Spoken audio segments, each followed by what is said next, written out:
এক বহুতলে আগুন লাগার ঘটনায় আতঙ্ক ছড়ালো শ্রীরামপুর এলাকায়। হুগলির শ্রীরামপুরের এনএস এভিনিউ চত্বরের ঘটনাস্থলে দমকলের একটি ইঞ্জিনের চেষ্টায় আগুন নিয়ন্ত্রণে আসে।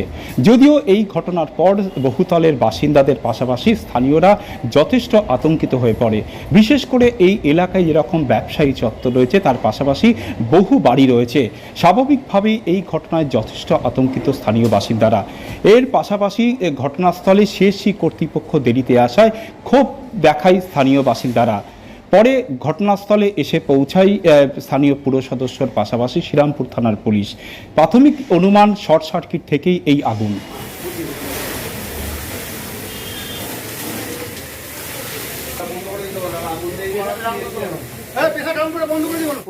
প্রচুর পরিমাণ আতঙ্কিত আমরা, কারণ কি পুরো আগুন লেগে পুরো ধোঁয়া হয়ে গেছে। তারপর এখানে সমস্ত বাচ্চা থেকে আরম্ভ করে পুরো বেড রিডিং পেশেন্ট অবধি আছে, প্লাস নিচে আইসিআইসিআই ব্যাংক আছে।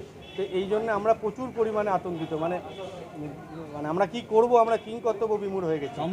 দমকল এসে গেছে, কিন্তু সিএসসিকে বলা সত্ত্বেও সে এখন এসে পৌঁছায়নি। পুলিশ এসে গেছে, সব এসে গেছে, কিন্তু সিএসসি এখন অবধি পৌঁছায়নি।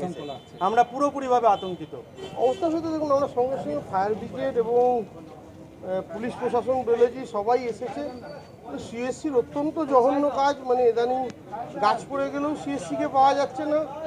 কতক্ষণ আগুন লেগে গেছে, মূল কাজটা হচ্ছে সিএসসির লাইন আছে কিনা বন্ধ, এখনও আসেনি। আমরা ফোন করেও জানিয়েছি, মানে খুবই বিরক্ত বোধ আমরা, মানে এটা খুব ওপর লেভেল পর্যন্ত আমি জানাবো। এখন কন্ট্রোলে আছে দমকলে, কিন্তু তাতে কারেন্ট আছে কিনা, পাশে ট্রান্সফরমার আছে কিনা, এখানে সিএসসির ভূমিকা অনেক বেশি, কিন্তু এখনো সিএসসি এসে পৌঁছয়নি।